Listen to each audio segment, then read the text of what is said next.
Islamabad talks के बाद पैदा होने वाली सिचुएशन, डोनाल्ड ट्रंप की धमकियां, ईरानी ऑफिशियल्स के बयानात और पाकिस्तान और सऊदी अरब के मुश्तरका कुछ फैसले। आज की इस वीडियो में हम जानने की कोशिश करेंगे कि क्या इस्लामाबाद टॉक्स मुकम्मल नाकाम हो गई हैं या अभी भी कोई उम्मीद बाकी है या ये किसी नए ऑर्डर की शुरुआत है। हम देखेंगे इस हवाले से पाकिस्तान और सऊदी अरब के दरमियान कुछ नए फैसले, डोनाल्ड ट्रंप की धमकियां और IRGC का रिस्पॉन्स। क्या अमेरिका और ईरान के दरमियान जंग का राउंड 2 स्टार्ट होने वाला है या फिर ये किसी नए ऑर्डर की शुरुआत होने जा रही है? आइए समझने की कोशिश करते हैं।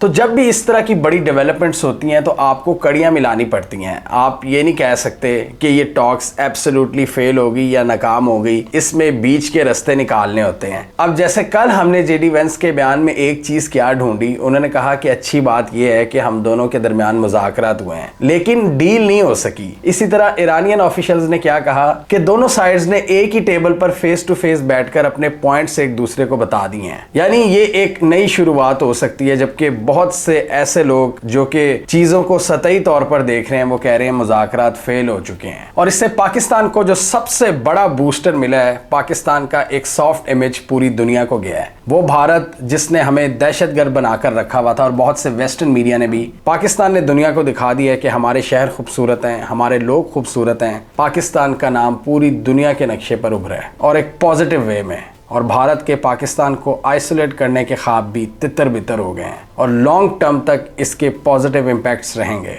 इस हवाले से हमें डोनाल्ड ट्रंप के नए मूव्स पर भी नजर डालनी होगी कि वो क्या हैं जो वो धमकियां लगा रहे हैं कि हम स्ट्रेट ऑफ हॉर्मुज़ को बंद कर देंगे। और इस हवाले से बड़ी इंटरेस्टिंग मीम्स भी आ रही हैं। ईरानियंस एक बार फिर डोनाल्ड ट्रंप का मजाक उड़ा रहे हैं कि वो चीज जो ऑलरेडी बंद है उसको आप दोबारा कैसे बंद कर सकते हो। We will close the strait of Hormuz which is already closed. इस तरह की फनी मीम्स जारी हो रही हैं। अब जरा नजर डालें ईरान के ऑफिशियल्स इस वक्त क्या कह रहे हैं। ईरान के जो पाकिस्तान में एम्बेसडर हैं वो कहते हैं कि the Islamabad talks is not an event but a process. वो कहते हैं कि ये एक इवेंट नहीं है बल्कि ये एक प्रोसेस है और ऑब्वियसली किसी प्रोसेस की शुरुआत है। The Islamabad talks laid the foundation for a diplomatic process that if trust and will are strengthen can create a sustainable framework for the interest of all parties. यानी अगर एक ट्रस्ट डेवलप हो जाता है तो ये सब के लिए फायदेमंद साबित होगा। और इसी तरह उन्होंने पाकिस्तान के लोगों का शुक्रिया अदा किया इस पूरे पीस प्रोसेस को ऑर्गेनाइज करवाने के लिए और ईरान को सपोर्ट करने के लिए। अच्छा, अब हम जरा दूसरे बयान पर नजर डालते हैं जो ईरान के फॉरेन मिनिस्टर अब्बास अगारची ने दिया है, जो खुद इन मुज़ाकरात में मौजूद थे। उन्होंने कहा, in intensive talks at highest levels in 47 years Iran engage with US in a good faith to end war. यानी हम अपनी अच्छी नीयत के साथ शामिल हुए हैं। 47 सालों बाद हम US से बात कर रहे हैं ताकि ये जंग खत्म हो। But when just inches away from Islamabad MOU, कहते हैं कि जब हम इस्लामाबाद MOU के बिल्कुल करीब पहुंच चुके थे,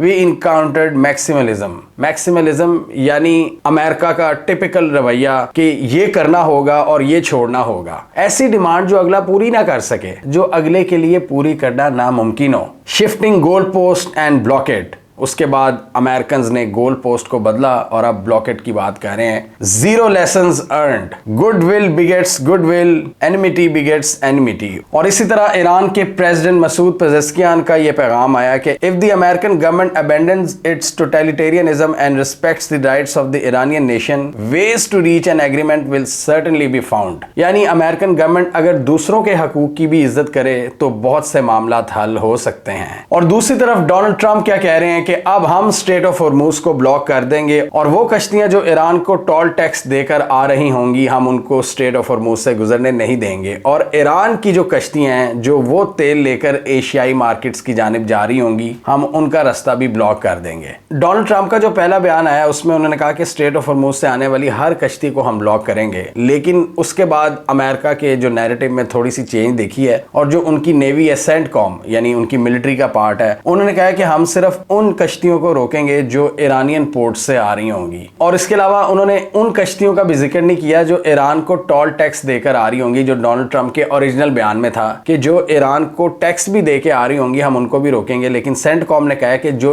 ईरानियन पोर्ट से आ रही होगी, बेसिकली सेंटकॉम का क्या मतलब है कि जो ईरान की कश्ती होगी हम उसको ब्लॉक करेंगे। उससे पहले डोनाल्ड ट्रंप कुछ और कह रहे थे और अब इनके स्टैंस में हम थोड़ा सा चेंज देख रहे हैं। और दूसरी तरफ ईरान की जो पासदारान इनकलाब है उन्होंने धमकी लगाई है कि ऐसा नहीं हो सकता कि आप हमारे पानियों में आकर हमें थ्रेटन करो, हमारा यहाँ पर मुकम्मल कंट्रोल है। उन्होंने कहा कि दुश्मन ने अगर इस इलाके में आने की कोशिश की तो वो मौत के जाल में फंस जाएगा। In case of any miscalculation, enemy would be trapped in its deadly vortex। और उन्होंने कहा कि स्ट्रेट ऑफ हॉर्मूज को ईरान की नेवी बड़े इफेक्टिव तरीके से मैनेज कर रही है और कंप्लीट कंट्रोल के साथ। और साथ ही उन्होंने ये भी कहा कि स्ट्रेट ऑफ हॉर्मूज का रास्ता कमर्शियल शिप्स के लिए खुला है, लेकिन अगर किसी मिलिट्री शिप ने इस इलाके के करीब आने की कोशिश की तो इसको जंग समझा जाएगा। बेसिकली अमेरिका यहाँ पर यही करने की कोशिश कर रहा है। इस वक्त जो 15 दिन का सीजफायर एग्रीमेंट है जिसमें तकरीबन 10 दिन से भी कम रह गए हैं, अब ये ईरानियंस को प्रोवोक करना चाह रहे हैं अपनी मिलिट्री वेसल्स भेजकर। और यहाँ ईरान ने अगर रिस्पॉन्ड किया तो आप अंदाजा लगा सकते हैं कि एक बार फिर डेडली जंग का आगाज हो जाएगा। अगर ये यूएस की वॉरशिप्स पर हमला करते हैं तो यूएस वापस इन पर हमला करेगा। तो अभी यूएस क्या कह रहा है, पंगे ले रहा है और ईरान वहां पर एक्टिव बैठा है। और अमेरिका के मुताबिक हमारे 2 नेवी के डिस्ट्रॉयर्स गए भी हैं स्ट्रेट ऑफ हॉर्मूज के अंदर, जहां पर इन्होंने नेवल माइंस को क्लियर किया है। आईआरजीसी के मुताबिक ऐसा कुछ भी नहीं हुआ। आईआरजीसी के मुताबिक ये स्ट्रेट ऑफ हॉर्मूज से बहुत पहले यू टर्न लेकर वापस भाग गई थी।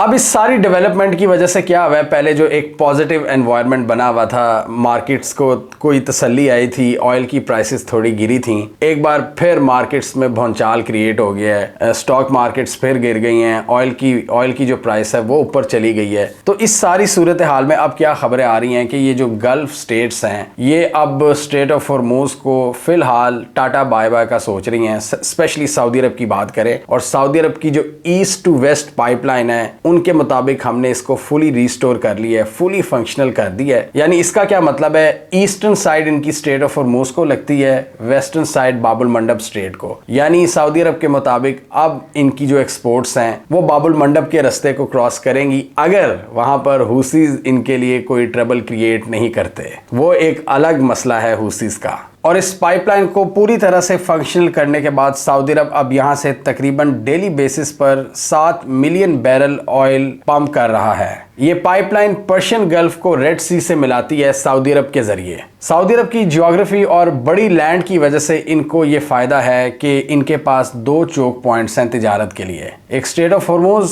और दूसरा बाबुल मंडब स्ट्रेट। तो इसलिए इस वक्त बहुत से ममालिक को अपनी इकोनॉमिक सिक्योरिटी, एनर्जी सिक्योरिटी और डिफेंस सिक्योरिटी के लाले पड़े हुए हैं। सऊदी अरब को इस वक्त मसला है डिफेंस और इकोनॉमिक सिक्योरिटी का, पाकिस्तान को है एनर्जी और इकोनॉमिक सिक्योरिटी का। तो यहाँ पर इन दोनों ने इत्तेहाद कर लिया है। इत्तेहाद तो पहले ही था इनका, ये जो डिफेंस एग्रीमेंट था पाकिस्तान और सऊदी अरब का, इसको ये एक नेक्स्ट लेवल पर लेके गए हैं। जेडी वेंस और ईरान के फॉरेन मिनिस्टर के दरमियान मुज़ाकरात हो रहे थे इस्लामाबाद में। उसी दिन क्या खबर आती है कि पाकिस्तान के लड़ाका तैयारे और कुछ फौजी दस्ते सऊदी अरब पहुंच गए हैं सऊदी अरब के खिलाफ किसी भी मुमकिना जारियत को रोकने के लिए। ये बहुत बड़ी डेवलपमेंट है और उसके बदले हमने क्या देखा है, सऊदी अरब ने भी पाकिस्तान को सपोर्ट करने का फैसला किया है। जो पैसा हम यूएई को वापस देने वाले हैं 3.5 बिलियन डॉलर्स, वो कमी अब सऊदी अरब पूरी करेगा। लेकिन उसके बदले हमने पूरी दुनिया को पैगाम दे दिया कि हम सऊदी अरब के साथ खड़े हैं और जो डिफेंस पैक्ट था अब हम उसकी पासदारी फुली करने वाले हैं। और इसका ऐलान खुद सऊदी अरब की डिफेंस मिनिस्ट्री ने किया है। उनके मुताबिक arrival of a military force from the Islamic Republic of Pakistan at King Abdul Aziz Air Base in the eastern sector under the joint strategic defence agreement signed between the 2 brotherly countries. और ये हमने देखा था कि जिस दिन ये मुज़ाकरात हो रहे थे ईरान और अमेरिका के दरमियान, सऊदी ऑफिशियल्स भी इस्लामाबाद में मौजूद थे और सऊदी सफीर की मुलाकात हुई थी शहबाज शरीफ से और आर्मी चीफ से। और उसमें ये अंडरस्टैंडिंग, ये जो फ्रेश डेवलपमेंट है वो तय पाई है और उसी दिन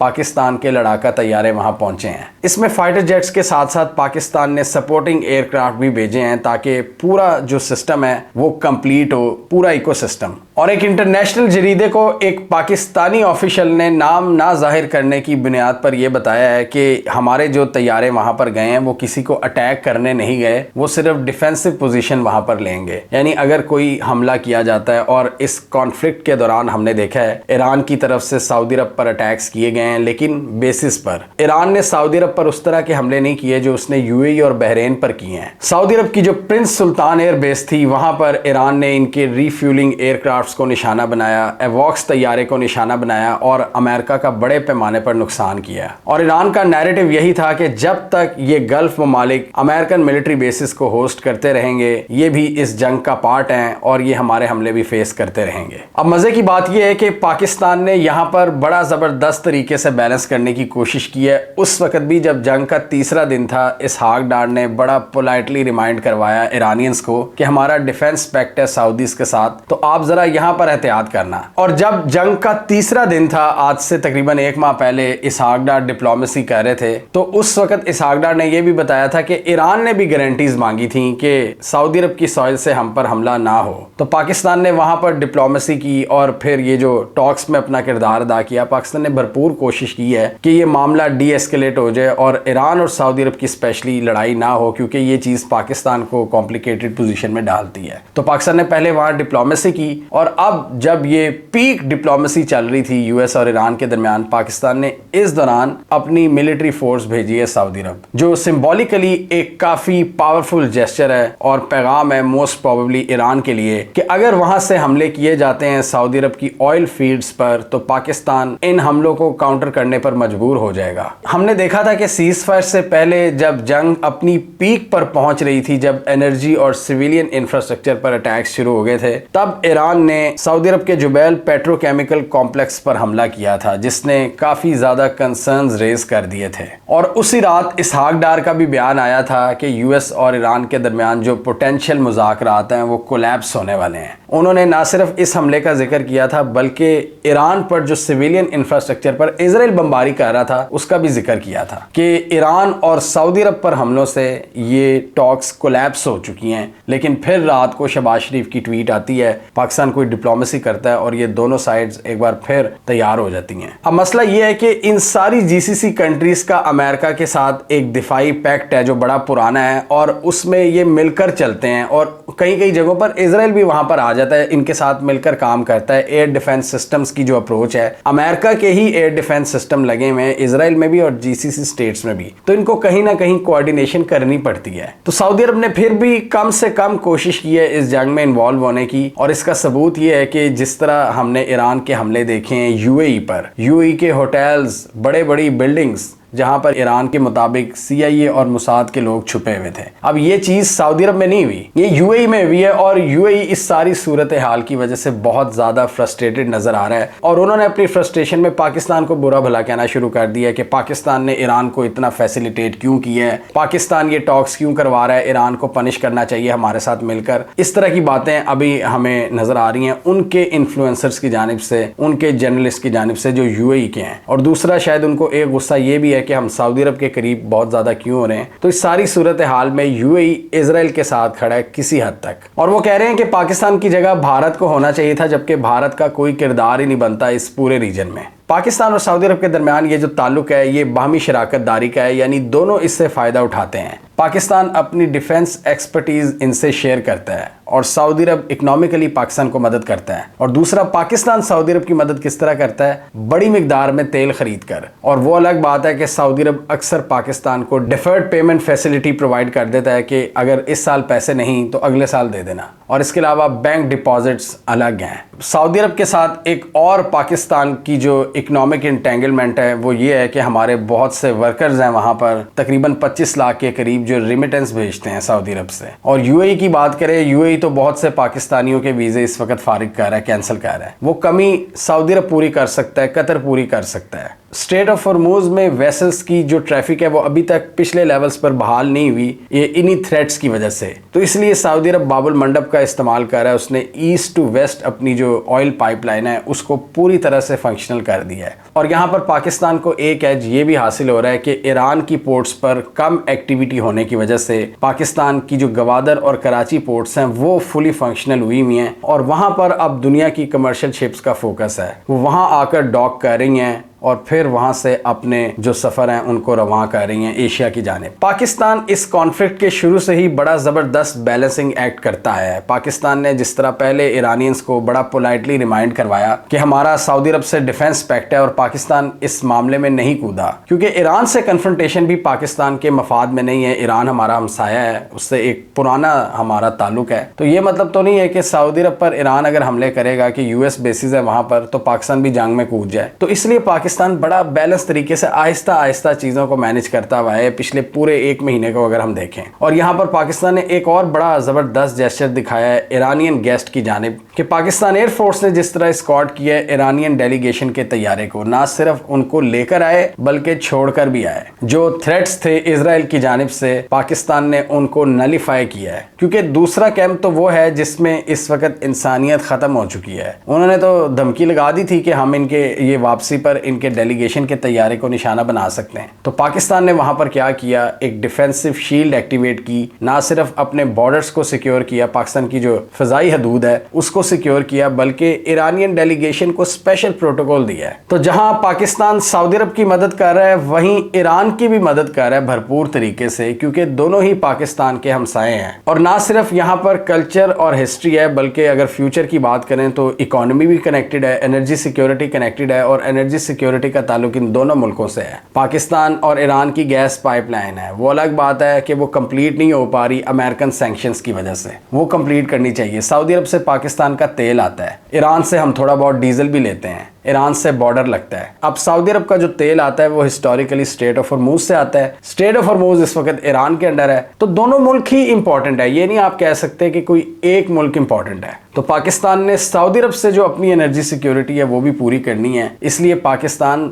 दोनों के साथ एक बैलेंस क्रिएट करने की कोशिश कर रहा है। और जिस तरह ईरानियंस ने पाकिस्तान का शुक्रिया अदा किया है, जिस तरह वो पाकिस्तानियों से मिले हैं, इसका मुंह बोलता सबूत है कि वो कदर करते हैं पाकिस्तान के साथ ताल्लुकात की। और पाकिस्तान ने जो कुछ किया है ईरानियंस के लिए इस पूरे कॉन्फ्लिक्ट में, तो जिस तरह ईरान पाकिस्तान के लिए इंपॉर्टेंट है, मैं हमेशा कहता हूं, उसी तरह सऊदी अरब भी बहुत इंपॉर्टेंट है। ईरान ने डोनाल्ड ट्रंप के स्ट्रेट ऑफ हॉर्मूज के लेटेस्ट मूव्स को हॉलीवुड एक्शन करार दिया और उन्होंने कहा कि जो चीजें आप अपनी फिल्मों में दिखाते हैं वो रियलिटी में नहीं चल सकती। और यहाँ पर मोस्ट प्रोबेबली डोनाल्ड ट्रंप ने ईरान पर एक प्रेशर डालने के लिए ये मूव खेला है कि ईरान प्रेशर में आ जाए और कोई डील कर ले इनसे। इस वक्त वेस्टर्न जरीदे भी यही लिख रहे हैं कि डोनाल्ड ट्रंप को जंग की कोई ख्वाहिश नहीं है। जितना वो नुकसान करवा चुके हैं और जितनी ज़्यादा उन पर तनकीद हो रही है, ये बहुत मुश्किल है कि वो ईरान से जंग को दोबारा रीस्टार्ट करेंगे। हाँ, वो बुली ज़रूर कर सकते हैं जो वो करते हैं, वो अपने फ़ायदे में जो इकोनॉमिक बेनिफिट्स हैं उनको हासिल करने की ज़रूर कोशिश करेंगे, लेकिन ईरान पर हमला वो ये मुश्किल ही करेंगे। हाँ, दूसरी तरफ वो ये ज़रूर कर सकते हैं कि ईरान को प्रोवोक करें और ईरान कोई गलती करे, तब जाकर मामला मज़ीद ख़राब हो सकते हैं। लेकिन यहाँ पर हमने ये भी देखना है कि सेंटकॉम क्या करती है। सेंटकॉम उस इतने खतरनाक रीजन में अपनी जानें दांव पर लगा सकती है। जिस तरह हमने यहाँ देखा है कि सेंटकॉम और डोनाल्ड ट्रंप के बयान में थोड़ा सा फर्क भी आ गया है। तो हकीकत तो ये है कि जंग कोई भी नहीं चाहता सिवाय एक एंटिटी के, और उसका नाम है इजराइल। ईरानियंस भी कह रहे हैं कि अगर अमेरिका टोटलिटेरियन डिमांड्स ना रखे तो बहुत सी चीजें हल हो सकती हैं। और डोनाल्ड ट्रंप भी अब तक सिर्फ चवलियां ही मार रहे हैं। और अच्छी बात यह है कि जो सीज फायर एग्रीमेंट हुआ था वो अभी तक बरकरार है। इजराइल भी इसको खराब करने की जरूरत नहीं कर रहा, क्योंकि वो देख रहा है कि यहाँ पर बहुत सी पार्टीज अब मुलविस हो चुकी हैं। पाकिस्तान के तैयारे पर्शियन गल्फ में एंटर हो चुके हैं। तो हमें कमेंट सेक्शन में बताइए, आपके ख्याल में डोनाल्ड ट्रंप के ये जो फ्रेश थ्रेट्स हैं, क्या इनका रियलिटी से कोई ताल्लुक है या ये सिर्फ ईरान पर दबाव डालने के लिए हैं? आपके ख्याल में जो सिलसिला पाकिस्तान में शुरू हुआ था इस्लामाबाद टॉक्स में, क्या वो आगे बढ़ेगा या आपके ख्याल में इस जंग का राउंड 2 जल्द स्टार्ट होने वाला है? आप क्या समझते हैं? कमेंट कीजिए। इसके अलावा हमारा यूट्यूब चैनल सब्सक्राइब कर लो, साथ ही वो बेल आइकॉन भी दबा लें ताकि वो स्टोरीज दुनिया भर से पाकिस्तान से जिनकी मेन स्ट्रीम मीडिया पर प्रॉपर कवरेज नहीं होती, हमारे प्लेटफॉर्म के थ्रू आप तक टाइम पर पहुंच जाएं।